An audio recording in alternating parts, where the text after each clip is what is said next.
Voltar a falar sobre Brasil e cenário internacional, tudo junto. Isso porque uma sondagem da Quest indica que os brasileiros passaram a ter uma visão mais positiva sobre a China do que sobre os Estados Unidos. Vamos dar uma olhada comigo nessa arte aqui, olha, a pesquisa Quest, né? A China, veja só, tá ali no canto esquerdo da tela, subiu de 41 em fevereiro para 49, não, 38, desculpa, em fevereiro para 49 em agosto. Os Estados Unidos teve uma queda aí da opinião favorável de 58 para 44, tá ali, de fevereiro a agosto mais uma vez. A Argentina também teve uma percepção favorável aumentando, né, de 35 para 42, a desfavorável ali de 39 para 40 ficou quase na mesma. Israel, veja só, Israel desfavorável de 41 para 50 e a desfavorável caiu, a favorável caiu de 39 para 35. E a Rússia, veja lá, uma percepção desfavorável que foi de 60 para 59, ficou quase que na mesma, vai. Mas a favorável subiu de 16 pontos para 25. Então, muito interessante isso que traz a pesquisa Quest. Para a gente conversar sobre essa mudança do ponto de vista do brasileiro, a gente recebe o jornalista Breno Altman, fundador do Opera Mundi, sempre com a gente aqui às quintas. Boa tarde, Breno, tudo bem por aí?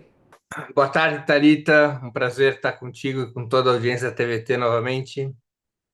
Prazer é nosso, Breno. Seguinte, muito interessante essa subida favorável aí da China, da Rússia, e o que mostra, inclusive, já que eu estou citando China e Rússia, como os BRICS passam a ser bem vistos de alguma forma a partir do que a gente constata nessa pesquisa, não? Certamente, eu acho que é uma informação muito relevante da pesquisa Quest, e quando você analisa a orientação político-ideológica, isso fica ainda mais evidente, né? Essa mesma pesquisa Quest mostrou que entre os eleitores de Lula, essas tendências são muito mais fortes, né? Entre os eleitores da extrema-direita, do Bolsonaro, né? Do bolsonarismo, você tem ainda alguma sobrevivência da imagem de Estados Unidos e Israel, por exemplo. Mas, entre os eleitores de Lula, a imagem de Israel e dos Estados Unidos está no chão e a imagem de China e da Rússia vai ganhando uma positividade bem destacada. O que isso indica? Isso indica que a compreensão média do brasileiro sobre o cenário internacional vai se alinhando à política externa do governo Lula. Não poderia haver melhor notícia para o presidente da República. Vamos nos recordar que houve muita preocupação no Palácio do Planalto, por exemplo, no início de 2024, quando o presidente Lula fez seguidas declarações contra o regime sionista em defesa do povo palestino, denunciando o genocídio palestino em alto tom, e isso teria provocado erosão eleitoral por conta da reação dos evangélicos. O presidente Lula até recuou durante um certo tempo em continuar desempenhando aquele papel de confronto contra o Estado de Israel que vinha desempenhando. A pesquisa demonstra que o presidente Lula tem uma confortável base de sustentação para as suas opiniões sobre os Estados Unidos, sobre Israel, são opiniões críticas, e, de outro lado, ele tem uma forte base de sustentação para suas opiniões positivas sobre a China e sobre a Rússia. É algo muito relevante, porque representa, para além de uma avaliação da população brasileira sobre a sua situação material, o que normalmente se destaca em qualquer pesquisa, a renda, o emprego, a saúde, a educação, significa que a população brasileira ela vai assumindo uma postura também em relação aos grandes temas internacionais, e uma postura de esquerda. Uma postura de esquerda. Eu acho que é um ambiente, essa pesquisa demonstra a existência de um ambiente no qual o governo Lula poderia avançar muito mais, por exemplo, rompendo relações comerciais e diplomáticas com Israel imediatamente. Seguramente, mais de metade do país o aplaudiria. E a gente pode citar alguns fatores que levam a essa percepção, né? Como você colocou, a gente tem a guerra de Israel, o genocídio de Israel na Palestina, tem o tarifaço, tudo isso influencia a população nesse sentido. Não, e daí, claro, a gente tem a questão da soberania sendo encampada pelo governo federal e como vai de encontro a isso que a gente está colocando. Certamente, há uma percepção também de saber quem são os aliados contra esses ataques. Tá? Então, a China é vista como um país aliado contra os ataques norte-americanos. A Rússia é vista como um país aliado contra os ataques norte-americanos. E Israel, para além do genocídio palestino, é visto como um Estado inimigo, porque Israel é um peão no jogo geopolítico dos Estados Unidos. Tá?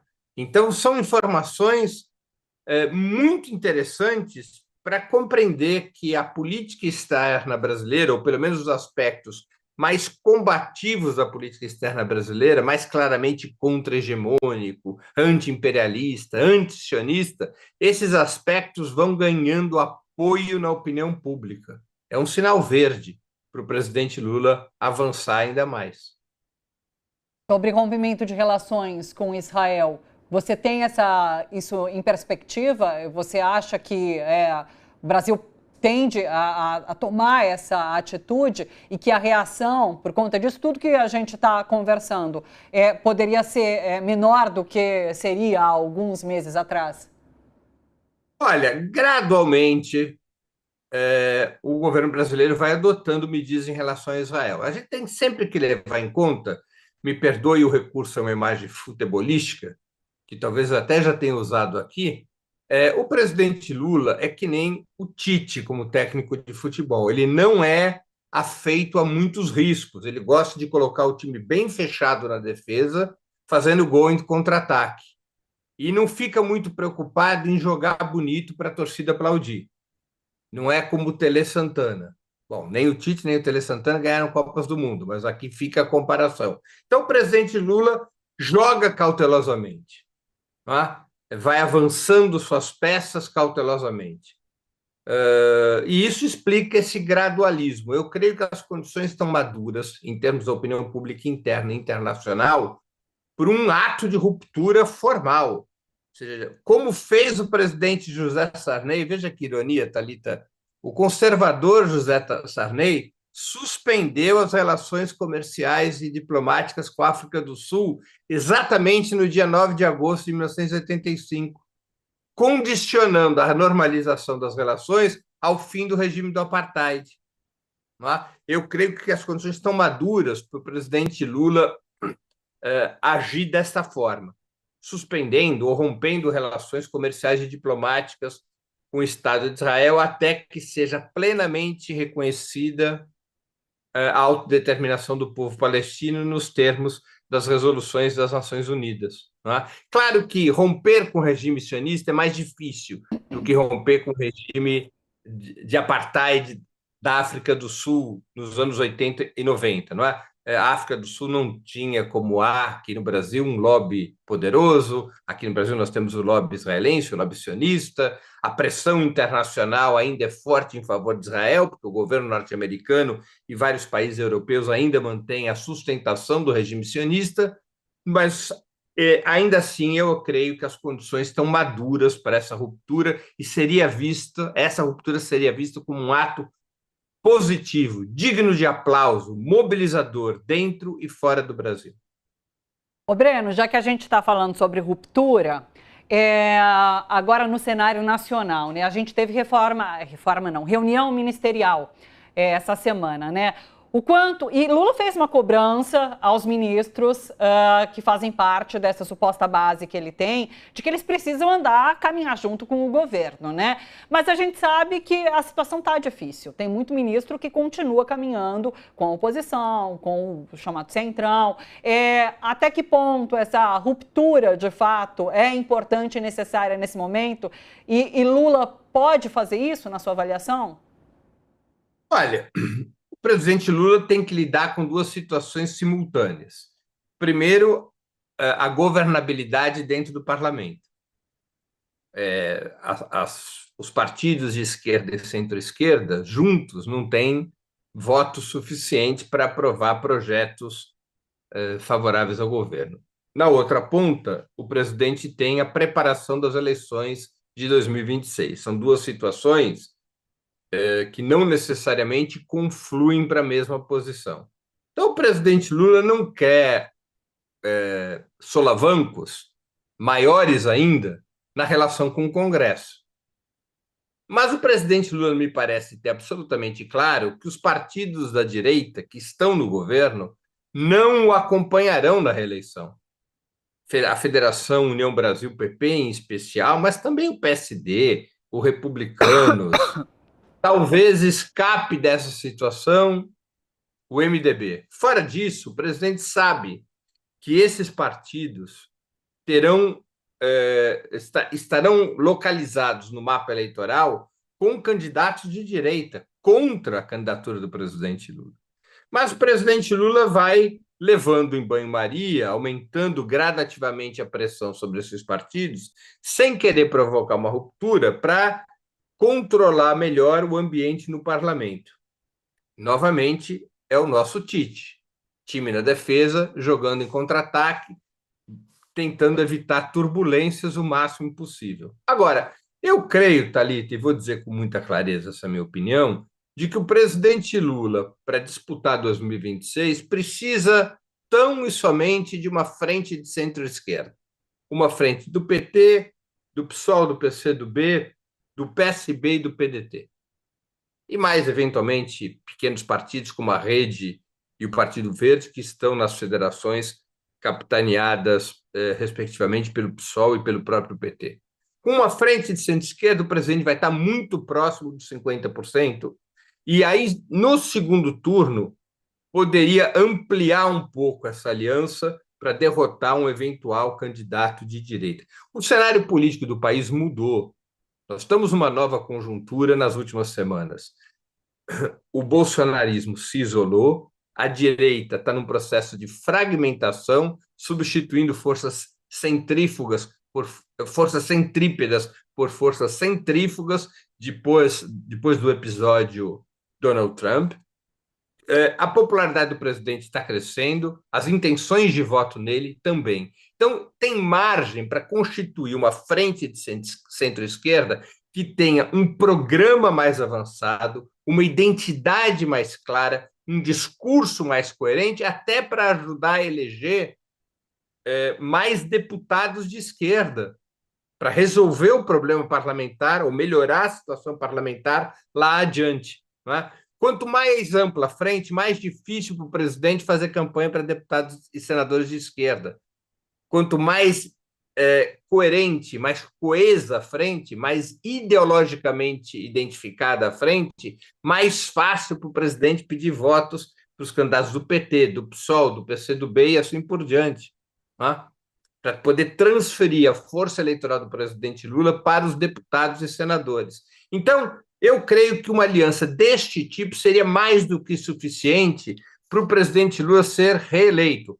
Frente de esquerda no primeiro turno, ou de centro-esquerda, frente ampla, se necessário, no segundo turno. Se essa observação que eu aqui faço ela estiver correta, o presidente Lula deveria colocar para correr os ministros dos partidos da direita, porque os partidos desses ministros já estão votando contra o governo. Eu creio que para o próprio processo eleitoral e também para a governabilidade presente, a divisão de águas seria produtiva.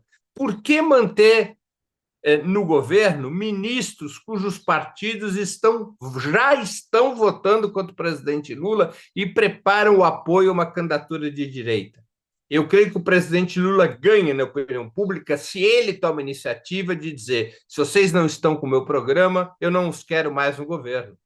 Do que esperar uma situação que só vai acontecer lá em abril do ano que vem, porque esses ministros pertencem a partidos muito oportunistas, que só vai acontecer em abril do ano que vem, que é o prazo de desincompatibilização, né? Quem quiser concorrer às eleições tem que sair do governo até o dia 2 de abril do ano que vem. E eles vão sair do governo tranquilos, sem ter que explicar o seu comportamento. eu acho que o presidente Lula poderia aproveitar esse novo cenário e demarcar águas, botando esses ministros dos partidos que não votam com o governo e preparam uma candidatura de oposição, colocando esses ministros, como se diz, para correr. Talvez não haja um momento melhor como esse para tomar essa decisão. Você vê esse novo slogan do governo, né? Estava falando sobre ele agora, governo do Brasil do lado do povo brasileiro, como um encaminhamento para essa possível guinada à esquerda do governo Lula? Acho que sim, eu acho ótima essa substituição. A tática que prevaleceu até uns 2 meses atrás estava levando o governo para a beira do precipício. A ideia de união, de despolarização, tirava a força do governo. O governo estava perdendo identidade político-ideológica, o governo estava perdendo apoio na sua base social, o governo estava aprisionado a agendas que não são as do povo, aprisionado à agenda do ajuste fiscal. Né? E esta ideia explicitada no slogan União e Reconstrução, essa era uma ideia fraca, era uma ideia que agradava um setor que sempre foi um pequeno setor, que sempre foi oposicionista ao presidente Lula e ao PT, mas que nos últimos anos havia assumido uma radicalidade maior contra o Bolsonaro. Agradava aí um setor liberal, a um setor que contribuiu na eleição de 2022 com 5, 10 pontos percentuais. Não agradava a base do presidente Lula. A base do presidente Lula, que é um governo mais identificado com a mudança, com a transformação, e não com a união e com a reconstrução. Não basta reconstruir o que havia. Reconstruir o que havia quando? Antes do governo Bolsonaro, antes do golpe contra a presidenta Dilma? União com quem? Então, eu acho que esta ideia de um governo que se coloca ao lado do povo, que é um governo que vai polarizar contra os inimigos do povo, que vai polarizar contra os inimigos da nação, essa é uma ideia que me parece muito mais promissora em termos de disputa político-eleitoral. E veja que a mudança de tática que o presidente Lula já está operando a partir daquele momento em que o Congresso revogou o aumento do IOF e o governo começou a estimular o debate pobres contra ricos e trouxe para a agenda com centralidade a justiça tributária, abandonando o ajuste fiscal, isso já melhorou a popularidade do presidente Lula. A tática do enfrentamento permitiu a melhoria da imagem do presidente Lula. E acho que essa mudança de slogan, ainda que apenas esteticamente, ela representa essa mudança positiva de tática. Só para finalizar, o que você espera do 7 de setembro? Porque 7 de setembro tem sido chamado pela militância como esse dia de exaltar a soberania do Brasil, né? A gente sabe que é o dia do grito dos excluídos, mas é um dia que o bolsonarismo também se reúne e vai se reunir na Avenida Paulista. E a gente vai estar no meio da semana do julgamento de Jair Bolsonaro, né? Há expectativas para esse momento, ser um dia importante para, de fato, o governo alimentar essa narrativa da soberania, de compra da soberania pela população brasileira como um todo? Olha, eu acho correta a convocação que o PT, a Frente Brasil Popular, a Frente Povo Sem Medo, o PSOL estão fazendo, acho muito correta. Acho que tem que disputar as ruas. Agora, eu creio que se há mesmo uma aposta em mobilização dia 7 de setembro, haveria que se escolher uma cidade para fazer uma grande concentração com a presença do presidente da República. Sem a presença do presidente da República e sem o presidente da República participar da convocação, eu acho que nós teremos uma atividade limitada. Eu acho que o presidente da República deveria chamar o povo à rua para o 7 de setembro através tanto de rede de rádio e televisão, quanto de outros instrumentos, como as redes sociais.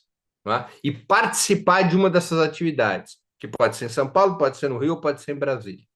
Certamente o presidente participará da atividade de Brasília porque ela faz parte, digamos, do protocolo de Estado. Né? Sempre há um desfile de 7 de setembro, ele sempre ocorre em Brasília, sempre há um desfile militar com aquelas tribunas para o povo poder participar, o presidente Lula. Mas esse é o protocolo tradicional. Eu acho que o presidente Lula poderia pensar em algo fora do protocolo, em transformar o 7 de setembro em Brasília num gigantesco ato de massas pela soberania nacional, com um discurso histórico. O presidente não anda além dos discursos do Getúlio Vargas nas reuniões do Ministério? Pois bem, seria a hora de um discurso à la Vargas, um discurso para entrar para a história. Tá?